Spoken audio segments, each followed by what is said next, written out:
Hi, good morning. I am Ibrahim Yusri, General Manager of Middle East and Africa multi-country region. And I'm happy to be with you in this event to talk about the workspace and how Microsoft is behaving and what we are doing in the workspace new norm.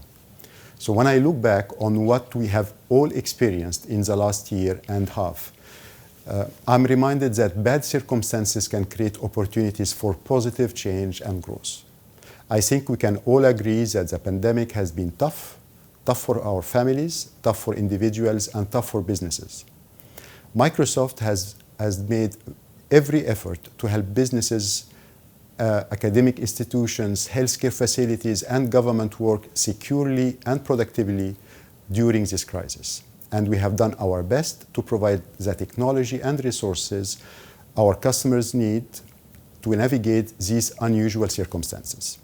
If anything, I truly believe that this pandemic has showcased to all of us that we are all capable of what we are all capable of and what is possible when we have no other options but to adapt and to evolve. Today, so many things that we would never have thought possible just 2 years ago have now become the norm.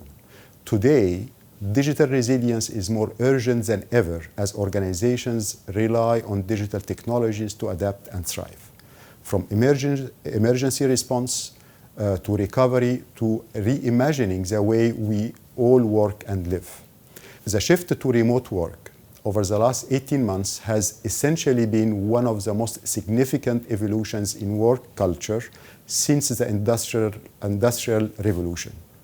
Described as the largest work-from-home experiment ever conducted in human history. I think it is safe to say that some of us have embraced and enjoyed this new way of working, but more than others. For some, having experienced the freedom and flexibility of being able to work from anywhere makes the idea of commuting to a certain place every day just to get your job done feel totally unnecessary. On the other hand, on the other end of the scale, there are those who are more than happy to head back to the office because they are happier and more productive in a setting where they can engage with their colleagues face to face. For business leaders, marrying these different employee preferences mean embracing hybrid work, which combines time spent in the office with time spent working remotely. When you consider that over 70% of workers want flexible remote work options, it is so important that employers be thoughtful about how to approach this new hybrid way of working, while we need to remember that every organization is on a different journey to respond to the crisis. Recover and reimagine the work they do. There are several trends that carry across most businesses and industries. Our recent Work Trend Index report reveals that flexible work is here to stay. Based on surveys from over 30,000 workers in 31 countries and drawing on data pulled from our applications like Team, like Outlook and Office 365, the report also reveals that hybrid work is hard and is tough for some people. For starters, an increase in remote work means an increase in virtual meetings, instant messaging, and emails. And this is causing employees to experience digital exhaustion. When you look at the numbers, the fact that our employees are feeling overwhelmed by all of the digital interaction is not surprising. A summary of collaboration trends in Microsoft 365 between February 2020 and February 21 reveals the following. Time spent in Microsoft Teams meetings has more than doubled, 2.5 times globally. The average meeting is 10 minutes longer, increasing from 35 to 45 minutes. The average team users is sending 45% more chats per week and 42% more chats per person after hours, while chats per week still on the rise. The number of emails delivered to commercial and education customers in February when compared to the same months last year is up by 40.6 billion. Another downside to remote work is that it can result in siloed thinking because there is less opportunity for the spontaneous sharing of ideas. In working environments characterized by morning stand-ups, strictly scheduled calls, and virtual interactions, team members aren't as likely to learn from and mingle with their familiar co-workers. But it's not all bad. According to the Work Trend Index report, the workplace has also become more human.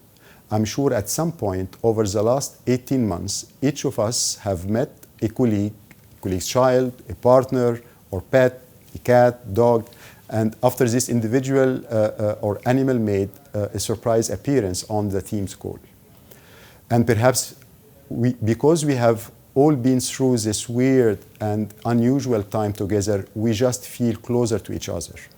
Our research shows that 39% of people feel more comfortable being their full, authentic selves at work than they did a year ago. And this is good for business when people are able to be more real and open with their co-workers.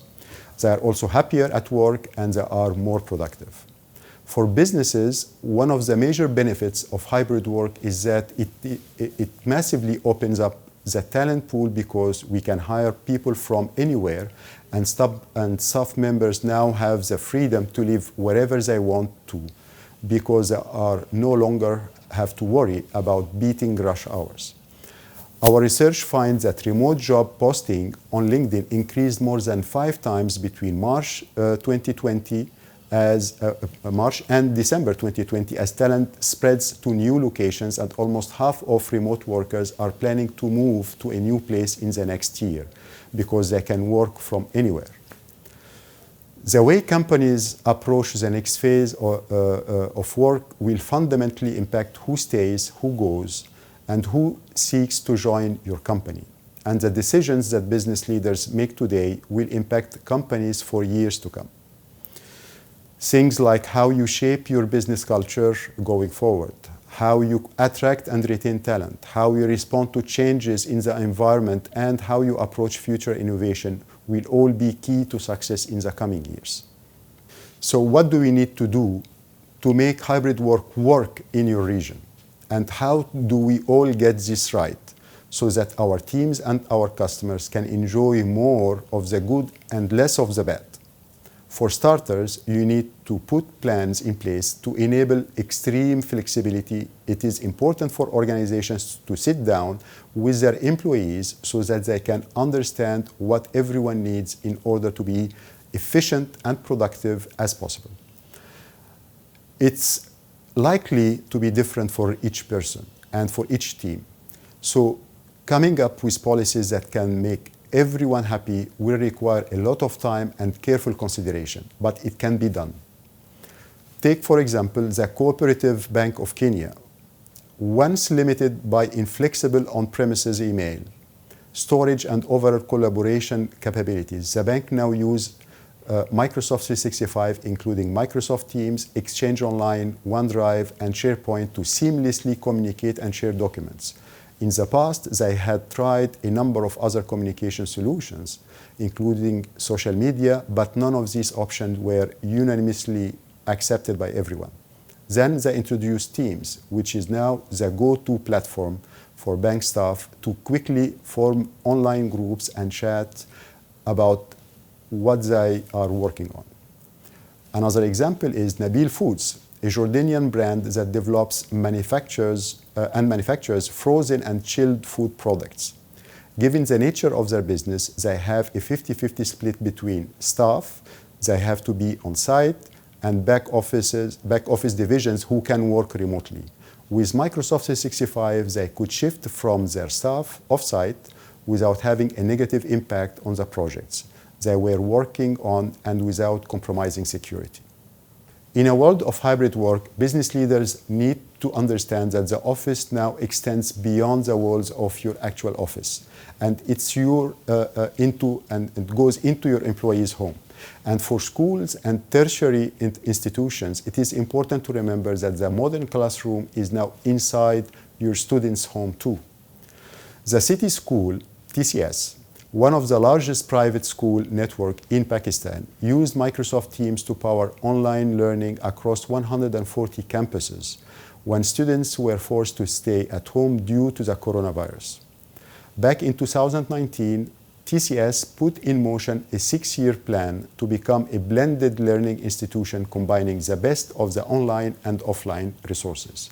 But when the pandemic spelled schools closures across the country, the school network accelerated its digital transformation journey and quickly set up TCS Blended, an online learning management platform running on Microsoft Teams. Today, all materials are now crafted digitally and hosted on OneDrive, and Microsoft Forms is used for assignments. School heads and the quality assurance department can access and observe every Microsoft Teams live session, and the Teams Insight tabs makes it possible to oversee student progress and engagements. To ensure hybrid work success, your team building and team bonding efforts need to be proactive, not passive. We have to invest in strategies and technologies that bridge the gap between the digital and the physical world. One business that has made great moves to embrace hybrid work is Giant Eagle, a US food, fuel, and pharmacy retailer. The Pennsylvania-based company has more than 470 retail locations spanning 5 US states with a staff of more than 35,000 employees. Understanding that an all-remote teams has its limits, especially when it comes to creative collaboration and team bonding, Giant Eagle opened small offices where employees can use as needed. Before, their staffers would gather around a central table in a closed-off meeting room, but now they have new open meeting spaces where employees can sit at desks 1.8 meters apart. This makes it possible for on-site colleagues to collaborate seamlessly and safely with those streaming in from home. Understanding that it can sometimes be hard to stay focused and feel connected during a video call, especially if you are not on camera, they build polls into their team's conversation to keep people engaged and add a sense of fun to these interactions. Similarly, some of these of their leadership meetings have around 150 or more people in them. Having this many people on a video call simply doesn't make sense. Teams breakout rooms provided the opportunity for smaller groups to connect with one another authentically, even when they are far apart. When we rethink the employee experience, this makes it possible for us to access more diverse talent and create inclusive teams. And this is something that we are all truly passionate about and committed to at Microsoft. 1 billion people with disabilities around the world have been disproportionately impacted due to the pandemic. In today's workplace, it has never been more important to include everyone. Accessibility is the vehicle to inclusion. There are no limits to what people can achieve when technology reflects the diversity of everyone who uses it. At Microsoft, we want to create products that help people with disabilities unlock their full potential at work, school, and in daily life. As an example, Microsoft is investing $25 million in AI for accessibility to amplify human capabilities for people with disabilities. To accelerate innovation, we have launched a 5-year program to put AI tools in the hands of developers to accelerate the development of accessible and intelligent AI solutions. Innovations designed by and in collaboration with people with disabilities will lead to greater experiences for everyone. For example, a while back, Microsoft began transcribing event keynotes to help attendees who have deafness or are hard of hearing. But what we found was that we also ended up getting feedback from even attendees who speak English as a second language. Here, we saw live transcriptions help those who aren't first language English speakers to navigate more technical discussions and fast-paced product demos. All of this is important because the workplace is better when it is inclusive. When your teams are made up of people who bring new perspective to the table and who approach problems differently, everyone wins. The workplace is also better when people have the freedom and flexibility to work in ways that suit them, using tools and technologies that make it as simple as possible for them to be efficient, to collaborate, and to balance their personal and professional responsibilities. Just like everyone else, we at Microsoft have never done this before. During this time, we have made some pretty interesting observations about the future of work, trying to learn more about how and where our employees work best. We have used this period as an opportunity to grow and evolve our workplace so that we can deliver capabilities that help our employees, our customers, and business to thrive. But it's a work in progress. No one can predict what's in store in that coming months. So it is important to face this uncertainty with a growth mindset, learning, reevaluating, and updating our response as and when we need to do so. I hope you find this event valuable to you and your organization in planning what the new and next phase of work will look like. Thank you.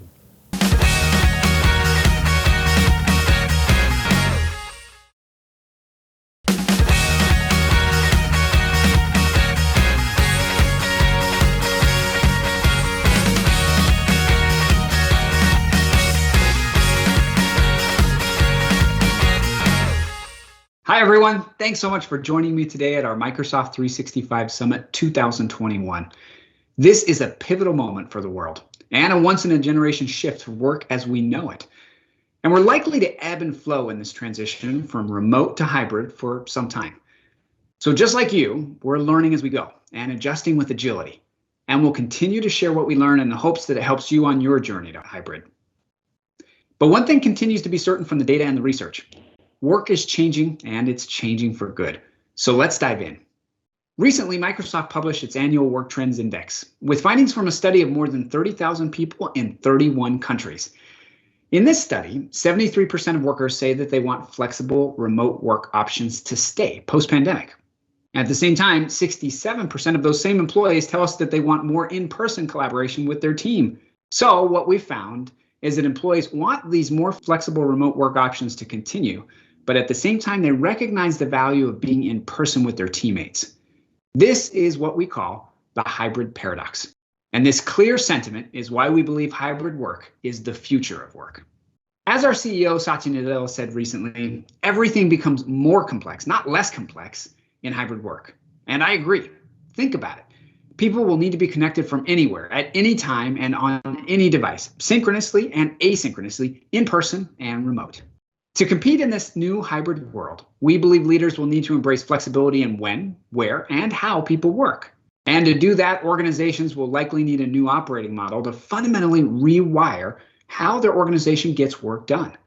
From HR to IT to marketing and sales to manufacturing, every function will need to come together to reimagine how to empower employees, engage customers, optimize operations, and transform their products. That's the work we're doing at Microsoft. And today, I want to share what we're learning in our own transformation to a hybrid work model. I'll cover highlights from the new operating model we're building across people, places, and processes to empower our employees to thrive in a hybrid world of work. Let's start with people. The pandemic has reinforced so much of what we already know. Work is about so much more than just getting things done. Empowering people to thrive in a more flexible work world requires rethinking everything from how you empower managers to how you create culture, to how you reimagine the entire employee experience. At Microsoft, we've embraced flexibility as a core principle to allow our more than 160,000 employees around the world greater choice in when, where, and how they work.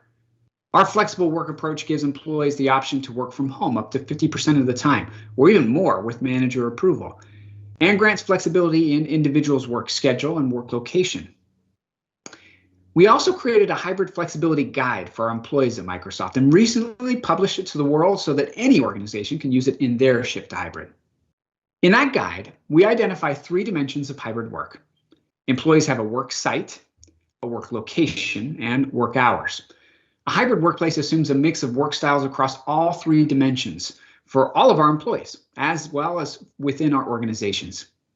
An individual may involve any of these three dimensions in setting up their own schedule. And we advise managers and leaders to follow the steps for each scenarios as needed.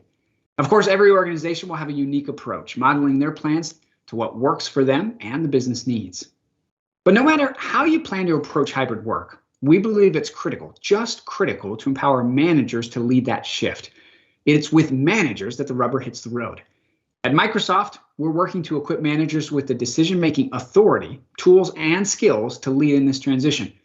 For instance, our managers have the authority to approve when individuals can work from home beyond 50% of that corporate policy.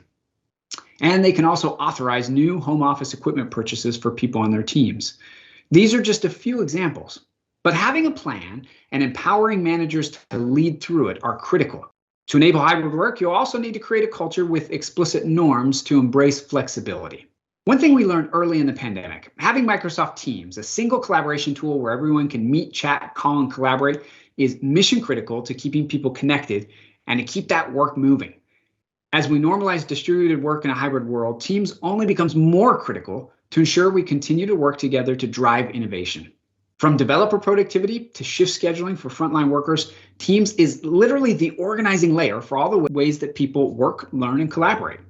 And with features like persistent chat and meeting recordings and transcripts built right into the experience, it's central to both the synchronous and asynchronous collaboration and communication required for flexible work. In a hybrid world of work, we really do think of Teams as the new front end, the central place where all work can happen from anywhere. But 2020 also reinforced the fact that empowering people for remote and hybrid work requires even more. As people everywhere struggle with work-life balance, burnout, and reduced well-being, we saw an urgent need to digitally reimagine the entire employee experience. As leaders, we need to accept that in the new world of work, the digital employee experience is the employee experience. That's what Microsoft Viva, our new employee experience cloud, is all about. It builds right on top of Teams so that people can find everything they need right in the flow of their work. Taking together Teams and then Viva deliver a technology platform that will connect your people and help them navigate this new reality. We launched Viva with 4 separate modules: Connections, Insights, Topics, and Learning, with more to come. Here's a brief overview of all that Viva has to offer. First up, Viva Connections. In hybrid work, we have to continue to sustain everyday connection between employees as well as the company and its mission. That's why with Viva, we're bringing together one-to-one and many-to-one communications to keep everyone engaged and informed. Connections is customized for your organization and personalized for you. It includes a feed of relevant news, conversations, announcements, and company events, so you're always in the know. And, as you would expect, the same Viva Connections experience is also available and optimized for mobile. It also provides a dashboard connecting you to company resources and tools, so you can more easily do things like submit a health check before going into the office, submit a pending expense claim, or book time off. Viva Connections can also be customized for every role. Here's an example for a retail cashier, giving them the ability to clock in directly in the dashboard. Viva Connections is the company app designed to keep everyone connected and engaged. Viva Insights helps you work smarter and thrive with privacy-protected personal insights, tips, and tools right inside Teams. Viva Insights helps you work smarter and thrive with personalized reminders for prioritizing focus time to work uninterrupted where all Teams notifications are silenced, and suggesting one-on-one time with key collaborators. It also helps create space in your busy schedule for dedicated moments of mindfulness, pausing to reflect on how you feel, share appreciation for great work done by colleagues. And finally, it offers recommendations for regular mental breaks to recharge with headspace meditations. Viva Insights also helps you mindfully wrap up your workday with a virtual commute where you can easily close out pending tasks, allowing you to free up valuable mental space. For managers, insights are available on the My Team page. These insights help managers foster healthy, successful teams. Let's move over to the Employee Experience page. Here, a manager can see if their team is at risk of burnout and view a recommended plan to see tips and ideas, and also start a plan to help employees develop healthy work habits and feel balanced. Let's jump over to the My Org page to see Leader Insights. It provides insights across a broad set of business outcomes, ranging from organizational resilience, employee engagement, meeting culture, customer focus, and much more. Next up, Viva Learning.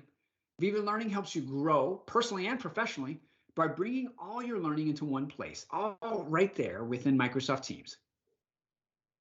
On the Viva Learning Center, you'll find content that's been assigned to you along with a curated list from a variety of sources, including your own custom content, learning management systems, and top content providers such as LinkedIn Learning and Microsoft Learn. And here at the top, I can see a course that was assigned to me.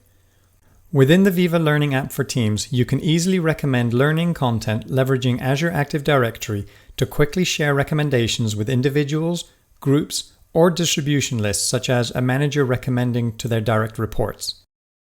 From the Manage view, it's easy to see the courses you've recommended as well as check completion status. You can also pin a custom learning tab in existing Teams channel with an organized set of resources the whole team can contribute to. It's a great way to engage colleagues and onboard new team members with relevant learning within the context of the work they're doing. Finally, Viva Topics.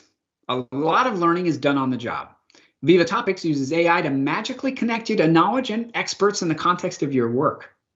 When you come across an unfamiliar topic or acronym, just hover over the word and a topic card pops up providing additional context.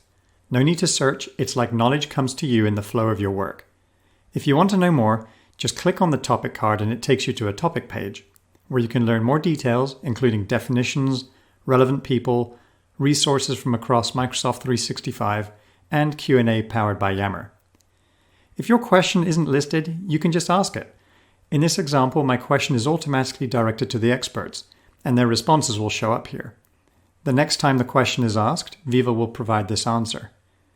Viva Topics also creates a topic map to show links between related projects, helping everyone share organizational knowledge. If you click the Viva Topics homepage, it takes you back to the Topic Center, where you can explore additional topics that are relevant to you. Now, as a note, I want to talk briefly about digital exhaustion. Digital exhaustion is a very real reality for many people. As leaders, it's something that we've all got to pitch in to help tackle. A new study we recently published looked at the impact of back-to-back video calls on our brains and the accumulated stress. It found that even short breaks, 5 to 10 minutes, can reduce anxiety and reset cognitive function. To help, we recently introduced a new feature in Outlook, which now lets you set new meeting defaults to create an auto 5-minute break or whatever length you choose between meetings to make an organization-wide change. It really is small changes like these that can have a big impact on well-being. The shift to hybrid also requires transforming physical places. In this new world of work, we won't be able to rely solely on shared physical location to collaborate, connect, or build important social capital. But spaces and places are still very important. People will still want to come together to collaborate, brainstorm, and share experiences together. In the near term, enabling them to do that begins with making sure that they can return to work safely. As many leaders contemplate how to enable their people to work on site, Microsoft has created our own Return to the Workplace solution app. This is just our approach, and hopefully it helps you in yours, whatever you do to make the transition. The app enables employees to self-attest to health and well-being, book a work or meeting space, receive a day pass, and show vaccine credentials or recent COVID test results depending on the specific organizational policies. We believe practices like these are of critical importance for the immediate future.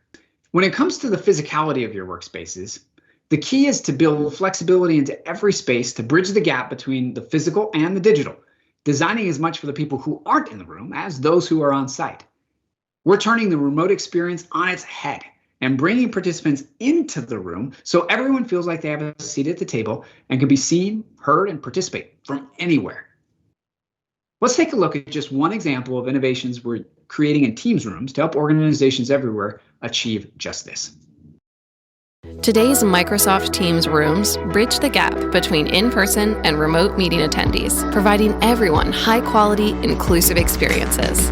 Going forward, these rooms will deliver more natural and immersive experiences for hybrid work. The focus room will evolve to connect in-person and remote attendees in a more unified experience, with a larger screen where interactions feel more natural as you sit face-to-face across from life-size remote colleagues, a camera placed at eye level to improve eye contact, spatial audio so you hear people's voices from their position on the screen, and to enrich real-time collaboration, meeting chat notes and actions will be at the forefront of all Teams rooms.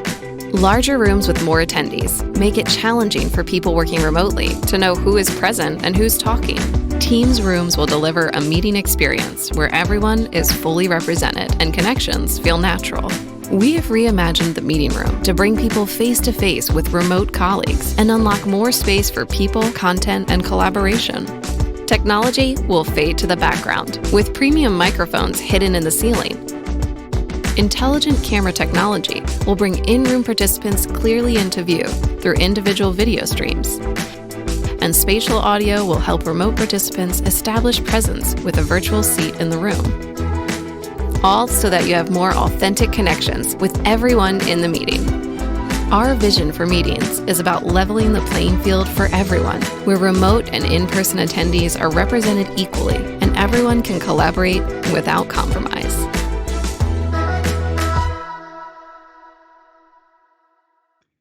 So that's what hybrid meetings can look like with Microsoft Teams. Now, more specifically, I want to give you a peek at our vision for meeting rooms of the future. When it comes to large meeting rooms on our campus, we're designing for people not in the room as much as for people in it, with high quality audio and video, shared presentations, chat among all the participants, and no matter where they're tuning in from. The final area we're focused on is what I would call process transformation and the implications that go along with it. From product development and manufacturing to marketing, sales, customer service and facilities, HR, IT, every business process and function really has to be reimagined for this new digital world. To help every organization do this in one central place, we recently announced that the power of Dynamics 365 and Power Platform would be available to you right through Teams. We've closed the loop on business process automation and the flow of work with Dynamics 365, Power Platform, and Teams. So now every business process, from HR to finance to sales to marketing, literally every process can be automated using these products. And recently, we also went another step further to help you in your shift to hybrid, sending Windows to the cloud with Windows 365. Now you can stream the Windows operating system down to your corporate or personal device, no matter where you are or what device you happen to have in your hand. This has allowed us to create an entirely new category, the cloud PC, and it is uniquely built for hybrid work. Now, finally, before we finish, I want to talk for just a moment about security. The threat landscape has never been more complex or challenging. Security has never been more critical, and it will only continue to be more so in a hybrid world. Last year, Microsoft intercepted and thwarted a record 30 billion email threats, up from 13 billion a year ago. And we're tracking more than 40 active nation-state actors and over 140 different threat groups. This is a big deal for all of us. This is certainly changing our approach to security.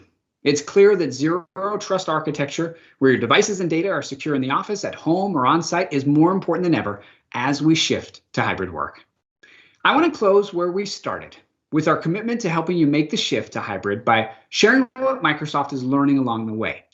If you want to learn more, many of our resources are now publicly available. The first is called Hybrid Work, a Guide for Business Leaders, and it details Microsoft's approach across people, places, and processes. The second is our Hybrid Flexibility Guide that I mentioned just a few minutes ago. And finally, our digital publication Work Lab, where we're constantly publishing our latest research and articles designed to help you in your path forward. Well, that's all I have for you today. Again, thank you so much for being with me. It's my hope that this helps you in just some small way in your journey to hybrid. We're all learning as we go, and I truly believe that we'll come out of this experience and into this new world of work better and more prepared because of what we've learned from each other. We'll see you next time.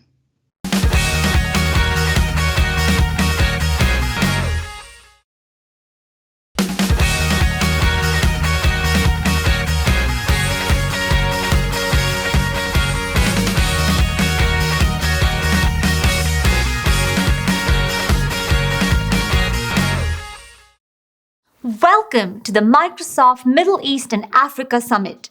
I'm thrilled to be here with you virtually, and I look forward to the day soon, I hope, when we can meet in person. Thank you so much for taking the time to attend today's summit. There has never been a more important time for cybersecurity leaders and business professionals to come together as a community and share wisdom and best practices and encouragement. Security is truly at an inflection point. It continues to be the number one priority for our customers, especially as many companies around the world are looking to transition from remote work to hybrid. In the Middle East and Africa, as an example, 97% of business leaders expect hybrid working to continue, and 83% already have a flexible work policy. And we're seeing similar statistics around the world. What this means is that people are working on corporate networks and home networks and moving fluidly between business and personal activity online, thanks to technologies intertwined with both aspects of our daily routines. For organizations, the corporate network is suddenly without firm borders. Employees' home networks and devices are now part of the corporate network. At the same time, the cybersecurity landscape has fundamentally changed, as evidenced by large-scale attacks like Nabil, Hafnium, and others. Now you couple all of this with the pressures of rising costs and growing concerns around investment return, business and security leaders are facing tougher choices about security than ever before. The likelihood is it's not going to get any easier. Overall, cyber attackers target someone somewhere every 39 seconds. Phishing attacks have increased 667% since March 2020. Firmware attacks are on the rise, and ransomware has become incredibly problematic, with bounty hackers able to take as much as $300,000 from the average victim. Globally, hackers are launching an average of 50 million password attacks every day.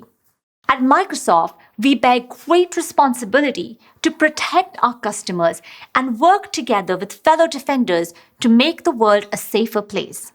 We help secure 600,000 organizations, and countless end users rely on our services every day. Being in the trenches in a number of high-profile recent attacks has enabled us to use the experience to collectively elevate our defenses for our customers and community.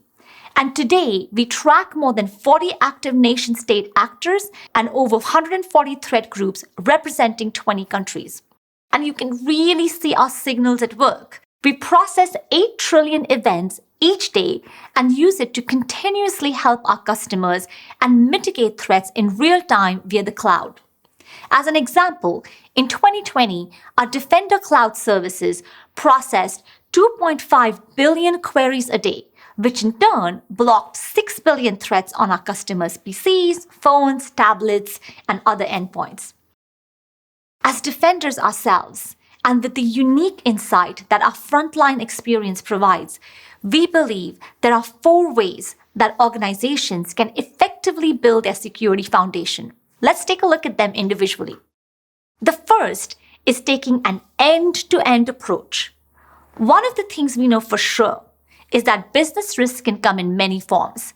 And at the end of the day, protecting yourself from one form of risk while leaving yourself vulnerable to another is not effective security. We know from recent attacks the importance of extending protections to your entire ecosystem because threats can come from anywhere, both outside the organization as well as from the inside. And while this sounds like a daunting task, it doesn't have to be. No security vendor should ever ask you to rip and replace your investment in order to achieve comprehensive protection. Use what you have and then identify those areas in which gaps may exist and choose solutions that can integrate together. The most important thing is to understand where you may be at risk and then take steps to close those areas of vulnerability. The best posture is one that which protects holistically. Left to right, top to bottom, security, compliance, identity, and management must be part of an interdependent whole, covering identity and access management through endpoint, email, and application security to data protection and insider protection and into cloud security and SIEM. And finally, falling out of step with data privacy laws can have major business implications. In a survey by Baker McKinsey, 26% of businesses in Africa said their organization has been subjected to enforcement investigations because of new technology that was not correctly implemented. And this percent is likely to move higher because regulations are still coming into force in many areas. In addition, regulations in the region are rapidly changing. Let's take some examples. It was just last year that the Dubai International Financial Center Data Protection Law came into effect, bringing with it new regulations around the processing of personal data. Qatar has put in place its Privacy and Protection of Personal Data Law, and Bahrain has also adopted new data privacy laws. The Protection of Personal Information Act came into force in South Africa in July 2021. It strictly prescribes how businesses should collect, handle, and delete data. In addition to fines and legal implications, data privacy missteps can have a major effect on brand trust and customer loyalty. That's why we suggest that to protect against all kinds of business risks, companies need to think holistically and approach digital safety from every angle. Now, the great news is that today you have more control over your data. I'm so pleased to tell you that Microsoft has 4 cloud data center regions in the Middle East and Africa. This includes 2 in Abu Dhabi and Dubai, as well as our first cloud regions for Africa in Johannesburg and Cape Town. Looking ahead, Microsoft will establish cloud data center regions in both Qatar and Israel within the next year. In addition to looking at your security comprehensively, the second thing you can do is to build a strong security posture is to adopt a zero trust approach. Now, this is a big one. At Microsoft, we view zero trust as the cornerstone of effective protection, the foundation for organizational resilience, and the future of security. So let's start with a definition for those who may not be as familiar with the concept of zero trust. Zero trust is essentially a proactive mindset that assumes all activity, even by known users, could be an attempt to breach system. Zero trust architecture requires all users, even those inside the organization, to be authenticated and continuously verified before being granted or keeping access to applications and data. This approach leverages advanced technologies such as multi-factor authentication and next-generation endpoint security technology to verify the user's identity and maintain system security.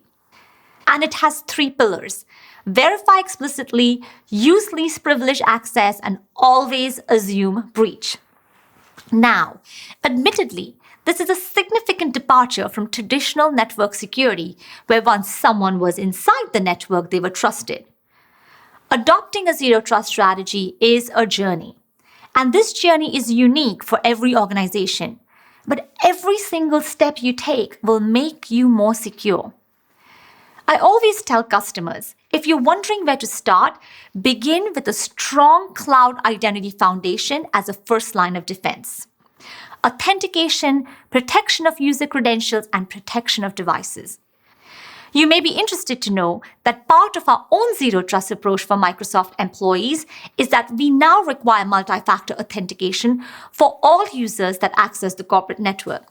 Doing this has made us more secure and has allowed us to also do away with passwords. In fact, nearly 100% of our full-time employees opt to use passwordless authentication instead of passwords. This is a benefit to our employees, but it's also making us more secure. The third step you can do is to embrace the cloud wherever possible. Today, the benefits of the cloud, especially for a remote or hybrid workforce, are plentiful. Business critical information can be accessed over the network, making it easy to have workers in any location. Moving to cloud can provide capital savings, usage elasticity, resilience, and innovation. We've seen a rapid migration to the cloud as companies recover from 2020 and implement new infrastructure. In fact, in a recent survey of our Microsoft Intelligence Security Association partners, 89% reported that customers have accelerated their move to the cloud due to the pandemic. Having a strong cloud posture also provides a level of security that most companies just couldn't achieve on their own. At a minimum, consider managing identity and access from the cloud. You'll get the benefit of cloud-scale machine learning systems that can reason over trillions of signals in real time and can detect and protect against attacks before they become a risk. As you think about security investments across your digital estate, you can rest assured that with Microsoft, you're getting both best-in-class and best-of-suite for the most investment protection. In the last year, Gartner designated Microsoft as a leader in 5 Magic Quadrants, and we are also a leader in 7 Forrester Wave reports, so you can feel really good about the investments you're making in Microsoft products. But we all know that technology alone cannot solve the challenges of cybersecurity. Great protection is the intersection of great technology and people. So the final pillar in strengthening your security foundation is skilling. With the landscape evolving so quickly, it's really important for cybersecurity professionals to stay current, not only with the threats and their organization's response plan, but also with their own skills and that of their team. We know that attackers exploit not just our digital holes, but the holes in our defender teams. Right now, most security organizations have 2 big problems: a shortage of professionals and a lack of diversity within their teams, which can really cause blind spots in their approach and thinking. This year, there will likely be a global estimated workforce shortage of 3.5 million security professionals. And these shortages can lead not only to unfulfilled positions, but also to too much work on the shoulders of existing teams. At Microsoft, we are passionate believers that anyone can be a defender, and with the proper training programs, we can all work together to build a workforce of the future that reflects our planet. As such, we recently announced 4 new security compliance and identity certifications tailored to different roles and needs, regardless of where a person is in his or her skilling journey. Take a look at our resource page for more details. As security professionals, it is within our superpowers to help people and organizations feel safe and be safe, to help them persist in the face of adversity with optimism, empathy, and peace of mind. Our commitment to you is to offer solutions that empowers you to protect everything, simplify the complex, catch what others miss, and finally, grow your future with the peace of mind that comes from comprehensive, effective security. Because we believe in security for all and in the freedom to imagine, to plan, to empower, and to inspire. So let's inspire and let's stay inspired. Thank you.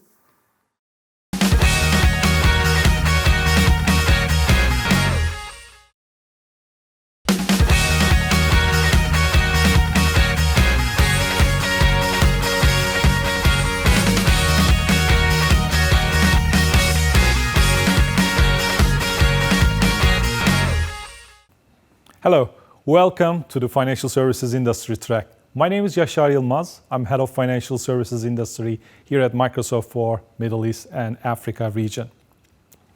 A lot of things are happening in our industry. We call it the forces at work. Let's go one by one to understand the context of today's session.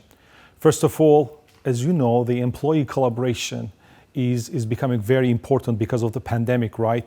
The business continuity is very critical for our customers, and like me, like you, our customers are unable to sometimes go to work. The demands are different, There are challenges for the customer. So how do we collaborate together? This is something very critical.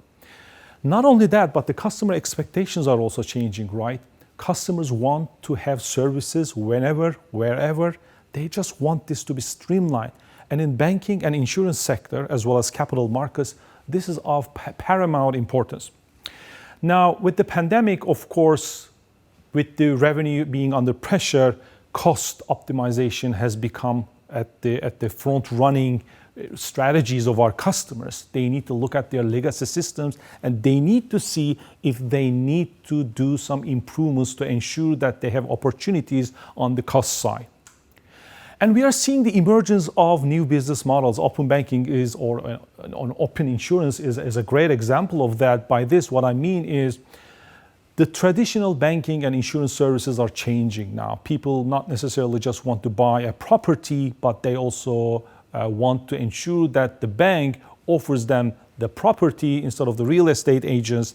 They want the maintenance services from the bank. They want the insurance from the bank or from the insurance companies as well. So how do you provide that one-stop experience? This is just one example of how the business models are changing, and we are also seeing the emergence of very innovative companies like the fintechs and the digital or the neobanks, the challenger banks, or the insurance companies in the industry we see. Now, with the pandemic, we've seen that a lot of things have to be digitized, right? In banking, in insurance, in retail industry, you see e-commerce, for example. Everything has to be digitized so that we provide the convenience to our customers. Now, when everything is digitized, what happens is the risk is going to be a little bit higher than the traditional days, right? So that's why we see frauds, cyber crimes increasing, and we need to deal with that. And lastly, as the digitization increases, regulators are trying to catch up. They're trying to ensure that the societies are protected, and they're enforcing new regulations. How do we deal with all these regulations is something very important. So these are some of the forces at work that we see that we need to address, is changing the way we will work. We are currently working, and I think this is going to evolve more and more. As Microsoft, we really focus on this topic, the topic of hybrid work environments with the external entities like customers or partners, and of course the employees as well. Now, when we look at these trends and how Microsoft addresses these trends, obviously we have 5 industry priority scenarios. You can see that we're focusing on managing risk, combating financial crimes, modernization of the systems, delivering differentiated customer experience. But today, we would like to focus on the employee experience, or something that I would also extend to the external entities, like if it's an insurance company, the insurance companies, brokers, agents, and their customers as well. How do we create an environment that the collaboration is seamless and the business continuity is there, and we're not disappointing anybody, as well as our employees per se? So now, when we look at how Microsoft empowers employees, creates value internally, and then of course takes that value to the external world, to the customers as an example, we focus on 4 pillars, and I'm going to take you through those. First of all, the cross-group collaboration is something very important. The banker insurance productivity is the other one. Real-time communications, and lastly, the very specific employee experience. And make no mistake, these capabilities that Microsoft is providing is not necessarily just for improving in a qualitative manner. They have bottom line KPI impact. They will have impact on cost to income ratio, in the revenue growth, on the effectiveness of the organizations, and all of these are measured by the financial institutions, right? So let's have a look at these pillars one by one. Now, when we talk about cross-group collaboration, first of all, we're talking about breaking down silos in the organization, right? System-to-system integration is great, but what about the people-to-people integration? How do we ensure that is something we offer to you? How do we streamline processes? How do we eliminate some of the redundancies, duplications in those processes so that people can work together better? And how do we create this tribal knowledge? How do we share best practices across the organization? especially in times of pandemic. Not only doing that, but doing this fast has been super important. We offer different technologies to our customers to have that capability, such as Microsoft Teams, our SharePoint portal, our low-code, no-code development environment, Power Automate are some of the examples. But we do not offer you those services, those capabilities just as Microsoft. We work with a large ecosystem of partners like Accenture, Infosys, TCS, and the list goes on. We have many examples. Rabobank is a very large entity in Europe, as you know, and they focus on the client relationships by empowering their employees. So not focusing only on internal processes, but how do I take this value from within the organization to the external part of the organization, which is the customers. And likewise, we have AXA in the insurance space, which I'm sure you're very familiar with. They are using this platform that we are offering to accelerate their innovation, product design. So there are many use cases across the industry, and the idea here is to come up with what kind of improvements you're looking inside your organization.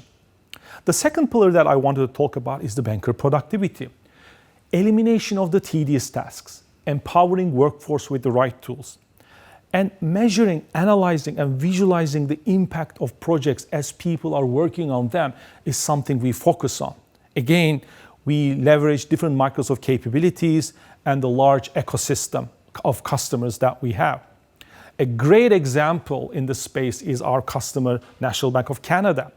National Bank of Canada uses this workforce productivity toolkit that Microsoft with its partners offering to connect 400 branches and the employees within those branches across the territory they operate in. So imagine the capabilities that you provide. And likewise, Manulife is leveraging those capabilities to drive innovation, which is a very large organization in the insurance space. And they are using these toolkits to interact with their customers and to offer them very tailored proposals by having this conversation and streamlining the back office, the mid office, front office to provide the right value to their customers. Now let's have a look at the real-time communications. How do we offer seamless real-time communications in times of pandemic, for example, right? It's very critical from a crisis management perspective as just one use case scenario we can talk about. How can we accelerate customer bookings? How can we deliver different events for our customers or our partners or our employees to address whatever it is that is emerging in the organization? These are some of the critical components that we have seen the importance of with the pandemic situation. And now it's going to be the new normal in the way we operate in a hybrid environment. Again, we have many customers in this space. Another logo that you would recognize is ABN AMRO, how they use our video banking services to take those interactions inside the organization and avail that to the customers so that customers get the service they need whenever they want, wherever they want, seamlessly, even at times of challenges where they could not even go to the branches. Another example is from the insurance space, legal in general. They use Microsoft Teams by deploying that super fast when the pandemic hit all the world to ensure that the business continuity was there. And that business continuity was possible with our workforce solution sets, Teams, our SharePoint portal, our document repositories like OneDrive, etc., because that platform was able to connect everybody, every process, every document behind the scenes to make the lives of customers super easy and seamless. And of course, the last pillar, employee experience. How do we enable a hybrid workplace? Is something that we keep on thinking about every day here at Microsoft for our employees, for our customers, for our partners, for the regulators, governments, and we keep on learning. How do we ensure that we are fostering a deeper inclusion in the organization? Because when people are in remote locations, they can feel isolated. How do we bring them together? It's an important piece of motivating our employees day in, day out to also ensure their well-being. And how do we make people happy in what they're trying to achieve by simply making it easy for them to find the information that they are looking for, that they need. Like the customers need things whenever, wherever, however, immediately. The same thing also applies to our employees. And this is very critical for the employee experience. A good employee experience is in essence a good customer experience. Like in the case of Fannie Mae, where they deployed our solution sets to ensure the same value that they are focusing on internal employee experience is reflected to their customers. Or AIA Sri Lanka, another insurance customer of Microsoft, has been leveraging our platform to ensure that all the employees stay connected. Now, if I were to summarize the magic behind all these capabilities that I've mentioned, you can see that Microsoft can provide you end-to-end capabilities, all the way from Microsoft Teams to well-known productivity apps that you have been using forever, low-code development platform, extended with some line of business functional capabilities, providing you meetings, call functions, video chat, sharing, on top of our core platform, which is leveraging, in essence, the superior functionality and the security aspect of Microsoft Azure Cloud Platform. And all this value that I have summarized in the previous slide with Microsoft capabilities is further extended with our rich partner ecosystem, such as the solutions of global system integrators or our independent software vendors. They keep on innovating, leveraging our solution sets, our technology to further create value for our customers, which are your customers as well. As I'm concluding my presentation, I would like to leave you with a couple of important things that I think it is worthy of your time, because they're really, really critical. These can be summarized in 3 building blocks: trust, scale, security, and compliance. For Microsoft and for you, of course, trust between us is very important. So we would like to emphasize that Microsoft never monetizes on your data. That is the foundation of everything we do. In terms of scale, we offer industry-leading scale capability when it comes to cloud, and also we provide you scale and variety of partners that leverage that cloud capability. And of course, goes without saying, we spend tremendous amount of time and research on security and compliance to ensure that you feel our commitment to security and regulatory compliance, especially in sensitive industries like banking, insurance, and capital markets, which form the financial services industry for us. And all of these capabilities are embedded into all of our products: Azure, Dynamics, Microsoft 365, and of course it drives our dialogues with our partners as well. I hope I was able to give some ideas as to what it means when we are talking about future of work.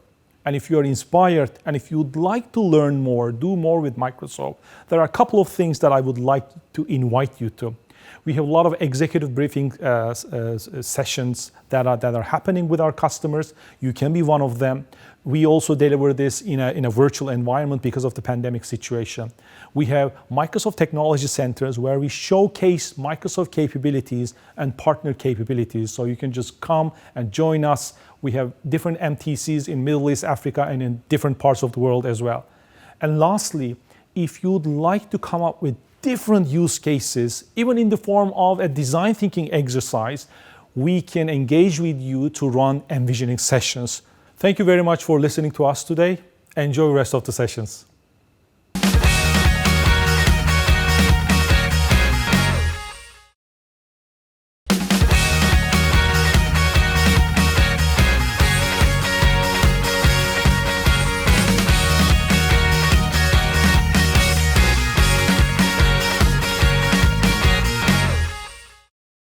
Good day, everybody, and thank you for having me. My name is Hayley Haupt, and I lead the EY Africa Workforce Consulting practice. What that really means is that I'm responsible for the humans at the center agenda for our clients across Africa. And today I've been invited to talk to you about hybrid work as an evolving propositions for organizations globally. I'd like to begin by creating some context for hybrid work in terms of what organizations are grappling with or navigating today. This time of change has allowed many organizations to look ahead through a new and a different lens, an opportunity to reframe their future and uncover new opportunities, to review transformation plans in light of changing customer experience expectations, and to realize the full potential of people, technology, and innovation. In reframing this future, it will be essential that we place humans at the center of this transformation, deploying technology at speed and innovation at scale. Understanding the people expectations linked to reimagining work and how this will fuel your transformation agenda will be an important component of humans at the center. Reimagining work is the possibility to jump the S-curve, using this as a lever to step up to the next S-curve. So as we reframe the future and place humans at the center, what have we learned during this period about reimagining work? Key issues can really be bucketed into these 5 themes. The first is around shifting societal, customer, and employee behaviors and expectations. And these include new societal expectations regarding the role of government, of businesses, and leaders, and what should remain from our current context. Fresh customer expectations, digital transactions will need to be converted to digital relationships, and employee expectations have broadened, and what they value has changed, and we will talk about some of those insights today. All the megatrends have accelerated essentially. So what does that mean for you? Well, it ultimately means a change in operating model, which leads us to the second theme. This talks to the pace of transformation in this ever-shifting landscape. Organizational responses to the pandemic have illustrated the potential for scale transformation at speed, faster than we could have imagined before, with new conceptions of resilience and agility. The third theme recognizes the importance of visible and authentic leadership that models new behaviors and ways of working. The requirement to continue to balance driving a culture of total well-being of employees with the need to make bold, tough decisions on the future. Leadership styles will need to adjust and no longer be based on the authority and proximity that offices afforded them. Leaders' ability to navigate uncertainty in ecosystems and to communicate and lead virtually will be tested and require new capability development. Leadership in a hybrid world will need to be more deliberate and more thoughtful than we were when we were at the office. Leadership will need to continue to find creative ways to be visible and accessible. The fourth acknowledges a broader, more important, and more digital role of HR in creating a seamless and reinvigorated employee experience, one that matches the needs of the business. Organizational resilience should no longer be measured by traditional financial metrics. People, culture, and enabling technology are also key. New ways of supporting employees and their families have broadened the role of HR. The need to run traditional talent cycles virtually has accelerated the shift to digital HR, and hybrid workforce models will challenge more traditional HR operating models. And finally, as we know and love, what the crisis has really done is separate work as an activity and a place, and has changed our definition of work, shifting to a new, more digital, flexible version which impacts on every aspect of the employee lifecycle. New forms of hybrid work models will become the norm and will reshape work experience. The role of the office as a place will need to be reconceptualized. This then begs the question, what is right for you and for your business? Not only now, but rather as you pivot to remain sustainable in the long term. Organizations are responding differently.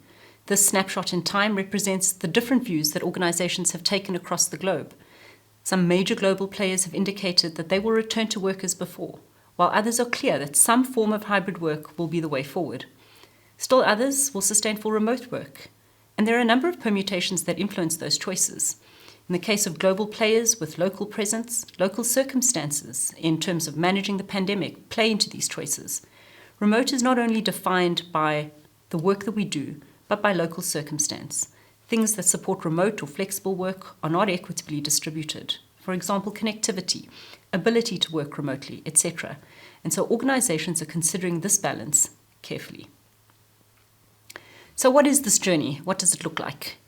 As we continue to prioritize employee safety, what are the design choices that we will need to make as part of defining a hybrid strategy? And what are the experiences that we will need to create to continue to be effective? As organizations rethink their strategy and/or transformation journey, this framework represents areas for consideration, ranging from reimagining the customer and employee experience, continuing to emphasize employee well-being, building skills for the future, both at employee and leadership levels, enabling continuous virtual collaboration and problem solving through technology and design thinking, and of course the impact and opportunities for real estate, which any hybrid work choice will have. Many organizations have made the hybrid work decision, yet grapple with the form that this will take. In a recent EY Global survey of 16,000 respondents, employees indicated that they thought employers had responded well. 76% rated their job satisfaction at 7 out of 10, with 93% likely to stay with their current employer.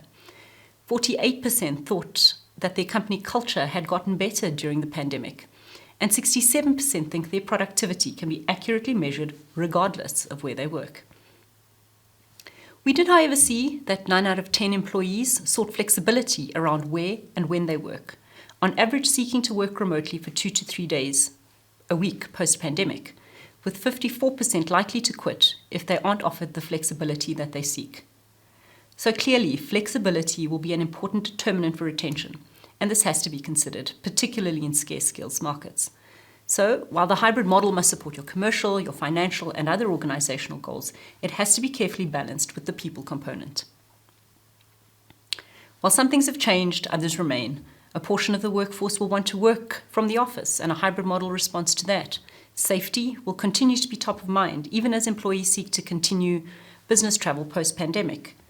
Our data also shows that when employees are considering trade-offs between rewards and office features, what rises to the top is work location and stipends. That's high in employee considerations, with office desk policy lowest. So now we've heard from employees. What does the market say? While most of our clients have either begun considering their hybrid strategy or have bedded down at least the key components of how they will work going forward, there are a few elements that remain challenging. And among these are the fact that some are still navigating the design of their hybrid strategy, while others are finding challenges in running the process itself. How to ensure and orchestrate productive physical co-location. How to identify and mitigate potential negative impacts of the hybrid work strategy. So what are the common missteps that we've seen as part of this journey? The first is not starting with a vision. This must be future fit and it must be an inclusive plan. Not having the right data upon which to base your choices.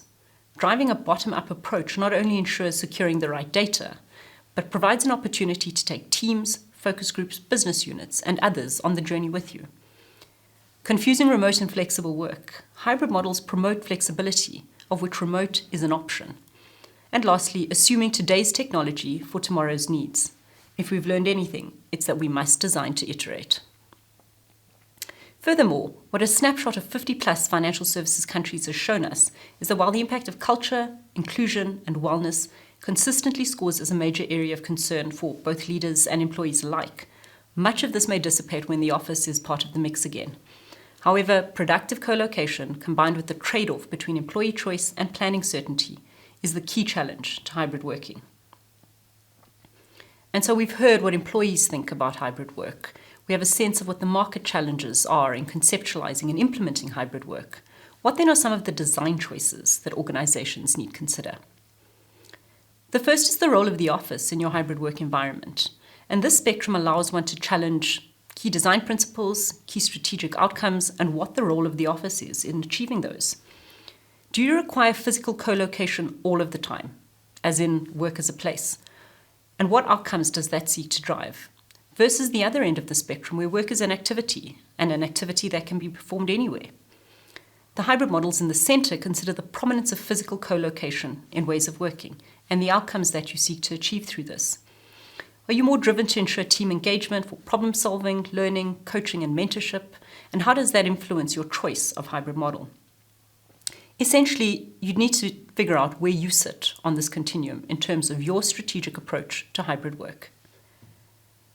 An analysis of public announcements sees that only 16% of organizations believe that everyone must return to the office, so work is a place, with the large majority opting for one of the hybrid models on that spectrum. Some with greater flexibility than others. These range from work from anywhere, where the office is rendered redundant, so that's work as an activity, to different types of flexibility and choice based on the requirements of the organization. So how does this thing come alive? A recent EY article in The Future of Work cleverly depicts the choices that organizations can make to respond to some of the challenges that we saw raised earlier. thinking through what new ways of working looks like, options for hybrid work, and how one might address the co-location productivity question through different forms of team scheduling. This example assumes the 2-day at the office, 3-day remote construct and considers how one might schedule teams to support the overarching vision linked to hybrid work. Clarity around organizational choices and how that manifests for people will be important for leaders. People now require clarity and safety around knowing what is coming, given the stress and uncertainty around re-entry. The way in which we all show up is going to be quite different, and leadership must create some structure in order to help folks navigate the change. That may be around team-based planning, defining behaviors that drive adoption, virtual leadership, almost a reinduction of people, again with this wrapper of clarity and safety. Now, once you've chosen your hybrid model, and you know what percentage of your workforce can work remotely and flexibly, you need to find ways to optimize and flex. What experience do you want to create? We think about this through 3 different dimensions, interlinked dimensions. The first one is bricks, articulating the potential network of spaces that you institute to support your hybrid work model. Bytes is about creating seamless integration, and behaviors looks at the supporting organizational culture, all-important leadership, and ways of working. It further considers identifying which capabilities are required to enable productivity in hybrid models. So let's look at each of these in a little bit more detail. Bricks is a network of spaces, and it starts with the home and the office. It considers what activities and spaces you'll use for collaborating versus individual work.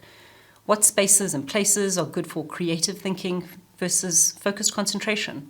How will you configure meeting spaces, recognizing that we meet for different purposes? What responsibility will you have for creating home offices for your employees? Will the hub and satellite concept remain? Will there be increased use of third-party spaces? And how might we support people in transit, or even those who want to be able to connect anywhere at any time? This leads us neatly into Bytes. Getting it right will mean deploying a unified communication and collaboration platform. Think of Microsoft Teams. In order for our new collaborative process methodologies to be easily adopted, we will need the following features embedded as part of our platforms, not separated applications. Think of persistent workplace chat, video meetings, file storage, which includes collaboration on files. Furthermore, that platform will need to allow us to integrate in other applications that we work with regularly, so we're not hunting to find them nor struggling to get information in and out of them. Finally, all of this software will need to work on any of the devices that we choose appropriate to our situation, whether that be phones, tablets, or laptops. So seamless integration. And finally, defining the behaviors that will be critical to the successful adoption of technology and flexible work, and those that direct as well as enable the hybrid choices that you've made. This will include identifying which capabilities are required in your workforce to enable productivity and how to upskill individuals, thinking about new behaviors required in shared spaces, social capital that's traditionally built up in a coffee or a corridor chat. What will this virtual equivalent be? So while we've had a lot of information linked to why hybrid work, some market insights, some insights around what we're seeing and building for ourselves and with our clients, what are the key considerations for you as you move forward? The first is align leadership around a common vision and learn from remote native organizations. Keep people at the center, embedding a feedback loop that allows for testing and iteration. Embed flexibility and options into your future fit model and evolve your governance structures to embrace these new ways of working. So as we consider the tenets of hybrid work, the impacts on people and organization, let's not forget that this forms part of a bigger picture of transformation and sustainability, which ultimately places humans at the center. Thank you.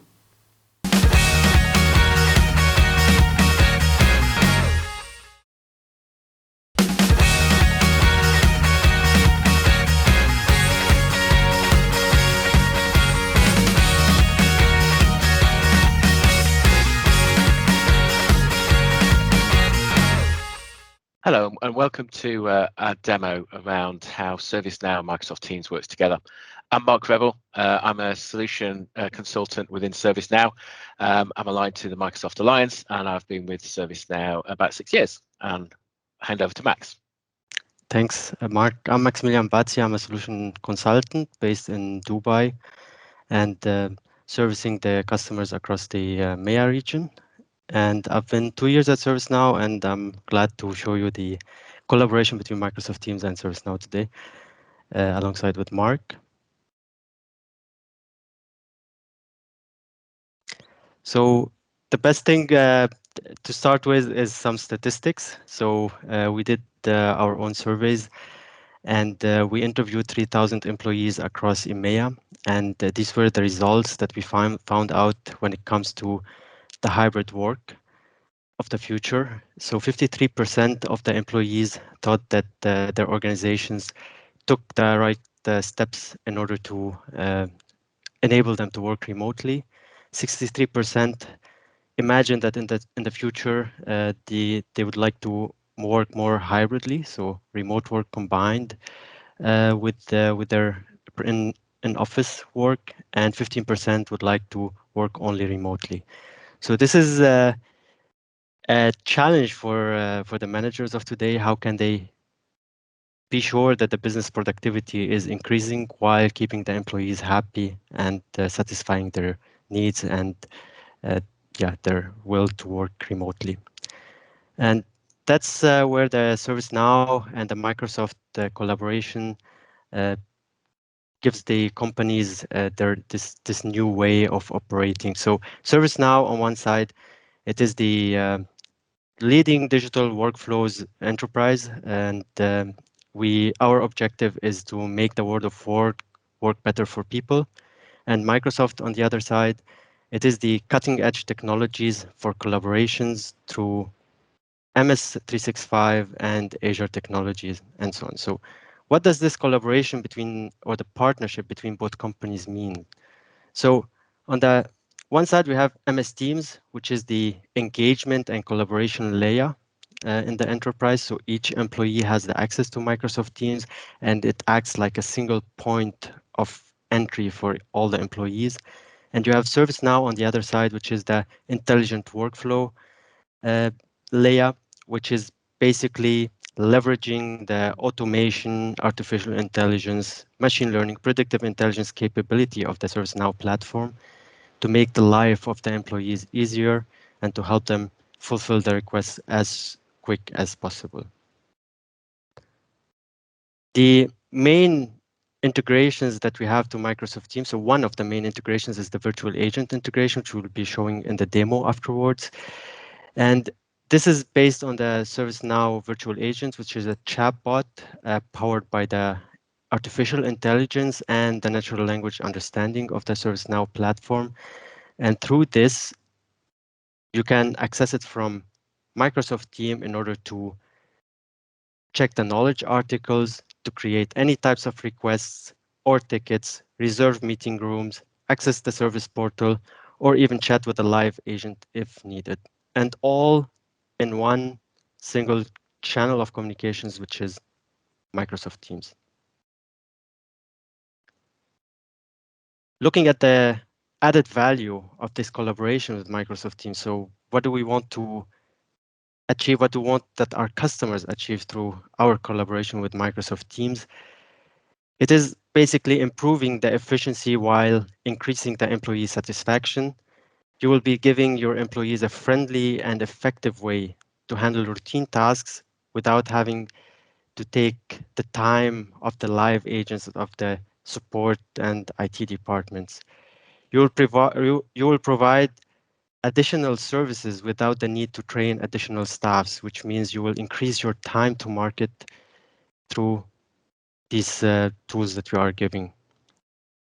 You will enable the users to request any services 24/7, 7 days a week. So they will be able to, from any place, they will be able to raise their requests, and the request will be met in an instant manner.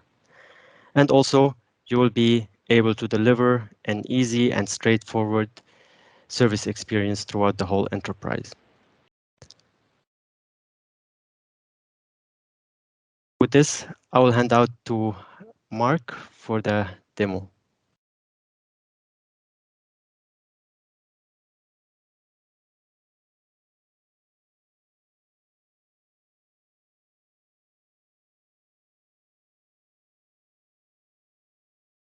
Perfect. Thank you very much for that. Hopefully my screen is visible. So what I'm going to do now is just go into a very quick demonstration on a live environment to show you how the integration from ServiceNow works with teams. At the moment, you're looking obviously at the Teams environment. I've got two personas that I use for this. One is a typical employee, so requesting work in the main, and the other one will be a agent working within ServiceNow to be able to look at fulfilling those. And I'll show you some examples of what we can do within ServiceNow to be able to get this interaction working really well for both sides. So what we're looking at now is the application that ServiceNow have within Teams. So I'm actually on the middle tab, which is actually what we call Your Hub, which is really the portal. So it's a portal that you can give to your employees that will allow them to do some ServiceNow work here without leaving Teams at all. If they do need to go to the main portal, then they can click on this visit portal here as well. What you'll see is actually I've done a little bit of branding as well. So I've renamed this. So for example, I know a lot of ServiceNow customers give their portals names. You can do exactly the same in this as well. And the same actually for the application itself. I've just added my initials to the end, but you've got a relative amount of branding that you can do within there, and you can change the icon on the top corner as well. So what I'm going to go show you, you've seen the portal, is I'm going to really focus on the chat and what we can do with the chat with Joe, who's the persona that I'm using. So there's a few things that we can do around this. So one of the things we can do, for example, is we can call it the virtual agent. So this is probably one of the major things that will help drive end user satisfaction. So you can use that very simply by just doing a hi. And I'm going to keep this relatively simple. You can use the NLU if you've trained your ServiceNow instance really well to just type something like I want an iPhone. And if that's been trained correctly, that's exactly what it will do. In this case, I'm going to pick from the list, and it works exactly the same as if you had virtual agent working within the ServiceNow portal. So you can see you have a whole list of different things to be able to look at. And I'm going to go off and do a couple of different areas. So the first thing I'm going to go down and do is I'm going to submit a request, if I can do it correctly. So if we go in and we're going to submit a request, and in this case, I'm just going to submit a request for a laptop. So once we've done that, we click on submit. This will then go back and come up and say, what am I looking for? So in this case, I'm going to be looking for a laptop. So from a laptop perspective, this will now hopefully be easy work out exactly what I'm trying to find from this side of things. And I'm just going to take the default selection. So in this case, we've got a developer laptop. Okay, it looks very much like as if they were within the ServiceNow experience. You've got the picture of the laptop. We've got other options that I can pick. So other different laptops, but in this case, again, using the carousel, I've just got the developer laptop. I'm going to click on select. So I'm going to select that laptop. If there's anything else in the background, such as in this case, it's going to tell me a bit more details about it. Again, you can write that within the elements within ServiceNow to help you write. I'm going to order that. It may or may not ask me for some more information. In this case, it will just ask me for a quick justification of why I want it. So I want it for demo, as you'd expect, and then that will go off and that will then order that request. So you'll see that appear now. I can put in a justification as well from that perspective. I'm not going to do that. And we will see now that actually it's going to submit the request. And there we go. So again, I've not had to go into ServiceNow at all. I've not had to phone somebody up. I've managed to do this all from this particular portal. So we can see that's now submitted that. It gives me the details. Can I help me with anything else? Absolutely. So I'm just going to do a quick typical incident ticket as well. So we'll go off and we'll do that. So we'll go down and we will do an incident ticket as well. So I'm going to report an IT issue. I'm going to click on submit on that, and we'll just do something really simple. So we can see from here, what's my issue? We'll do printer problems, always having printer problems. So we're going to do a printer problem, see what this comes back with. So it gives me a bit of knowledge. So it looks up the knowledge. Again, this is a demo instance, so it's not been trained that well. But you can see it's come back with some knowledge, has these, and you can click on these documents and look at them with a typical sort of knowledge document. In this case, I'm going to say it's actually not resolved my issue, nearly clicked on the wrong thing. And then from this perspective, then what it will do is media emergency, and then it will raise I don't want an attachment again. It will basically submit that request as well. So now I've just submitted a ticket. Yeah, so that will basically have gone into Servicenow ITSM, and it would be the same if you're doing HR. It would just be a case that it raised. So we can see in this case, I'm going to say no to that. Don't want it to help me with anything. Again, at this particular point, it's random in terms of when it does it. It could, for example, put up a survey to ask how well this experience has gone. In this case, because I did one earlier on, it's not come up with it. I can actually go in and view this particular incident as well, so I can get all that information. But actually, in most cases, I don't need to do this, and I don't want to do this. I actually want to see what I see directly from Teams, and we have the ability to be able to do that as well, as you will see in 1 second. So let me put this back into the Teams chat. Let me go to my second persona, which is the Microsoft agent. So this is Beth. She's a Microsoft agent. She is going to now try to find this incident that we've just created. So again, this is a Servicenow interface for those people that haven't seen it, and I'm using Agent Workspace to be able to manage this as well. So I'm going to go to all open incidents. We should see all the different ones that we've got here, and I want the one for Joe employee. So there we go. So we can see that one for Joe employee. Click on that. And we can see we've got this particular incident that we've got for Joe. And if I make some changes to this, so I'm going to change this to high, because I know he needs his printer working really quickly. And if I save this, it will basically, obviously, always ask me to put comments in. So I will do that. If I save, oh.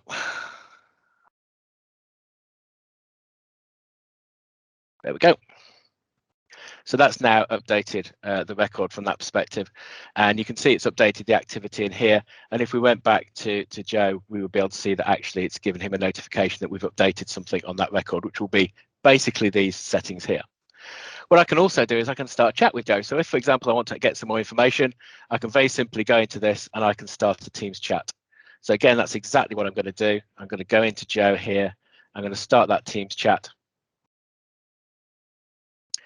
And in a second, this will kick off the Teams interface. I'm going to use the browser interface. Obviously, a lot of people would normally use a desktop because that's what they're working within their own environment, but this is a demo environment that I'm utilizing. So we'll go into the browser interface. And now that's kicked off this particular. So you can see I've actually had a chat with him earlier on, so I can still talk to him. Joe, we can have this particular chat here. And if we go back to Joe, we can see we've got the incoming chat here because we've switched notifications on, and we can continue to have that chat. What you'll also see is when I did that change, it had a notification. Now, because of this, you've also got what we call actionable notifications. So not only can he see the details, but he can actually send a reply or put a comment in or something like that within the ticket, which again is very, very powerful to allow us to do this.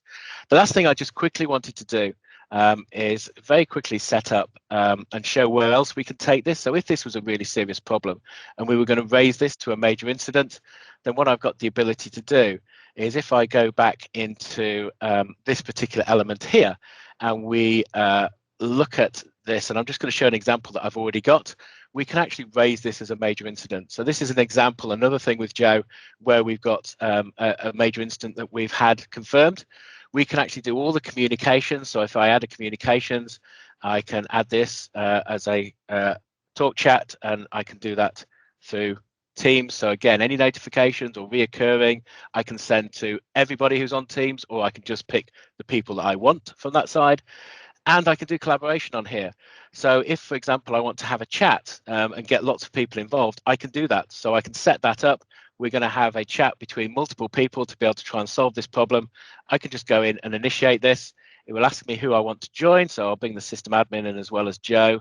And you potentially have a list of lots of people there. And I'm going to start that particular chat. And now that will open a separate chat so that we can then have this conversation and move forward with resolving this problem as soon as possible. Using Teams, I can add audio, I can add video. You'll notice there's lots of people in this particular conversation as well. So a great way to be able to communicate multiple people together. And this is really the beauty of that interfacing within ServiceNow into Teams as well. That's the demo that we've got time for today.